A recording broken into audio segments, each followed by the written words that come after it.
State of Texas has executed Billy Coble, inmate number 976. He did provide a final statement. Yes, sir, that will be $5. I love you, and I love you. Mike, I love you. Where's Nellie at? I love you. That will be $5. Take care. Any questions? Why was Gordon and Dalton and Nellie led away? There was a disturbance in the witness viewing room this evening. In that room were the offender witnesses, in addition to 3 press witnesses and 2 officers of the Inspector General's office, which is an independent law enforcement organization tasked with the Texas Department of Criminal Justice. There was a disturbance. Gordon Coble created some issues, started banging on the glass, and had to be removed from the witness chamber by those 2 officers. As part of that scuffle, Dalton Coble and Nellie Coble were also removed from the witness chamber. I can share with you that both Gordon and Dalton Coble are currently in custody of the Walker County Jail and will be charged with resisting arrest and potentially other charges. How common is that? It's very rare. What did they say? What was the disturbance? I mean, you mentioned the banging on the glass, but did Gordon or Dalton say anything? Nothing that I heard that was able to be understood. There was just simply banging on the barred glass and removed from the room. Some exclamations of no and some expletives, and they were taken into custody actually in the courtyard area outside of the death chamber itself. The families are counseled on what goes on in the death room, are they not? I mean, so this should have been no surprise to them, correct? Correct. So is this at all shocking or surprising to you that this would happen? It's certainly an unusual. It is certainly unusual. I can tell you that there was nothing.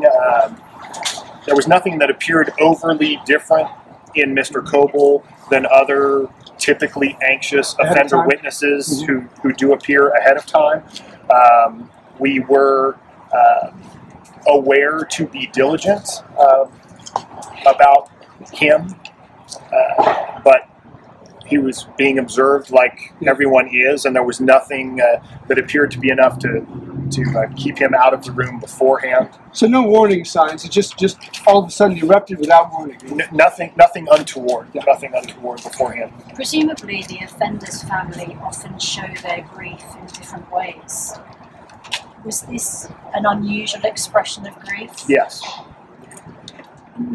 What made it cross a line to the point where you had to charge them? Well, actual physical activity, having to be removed from the witness room, is an unusual but not completely uncommon occurrence. It's certainly something that has happened before. It's difficult to tell, and it's all under investigation by the independent Office of Inspector General exactly what the details of the event will end up being. But I can confirm that both of those gentlemen are in custody and charged. Our family would like to say thank you to the many law enforcement officers who were here today to show their support.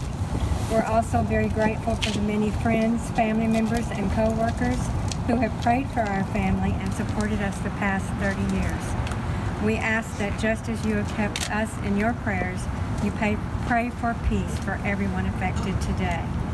While we grieve the amazing lives that were lost too soon, we find joy in the blessings and love we have in our family. It is well with our soul.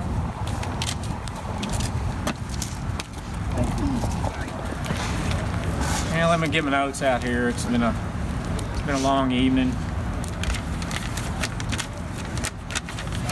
I'm Assistant Chief Frank Ginch with the Waco Police Department, and I know y'all need the spelling, so it's G-E-N-T-S-C-H. I've got a brief statement that I'd like to read and share with y'all, and I won't be taking any questions tonight. I'm here tonight on behalf of the Waco Police Department's executive staff to represent current and past men and women of the Waco Police Department in their support of Sergeant Bobby Vicka's family.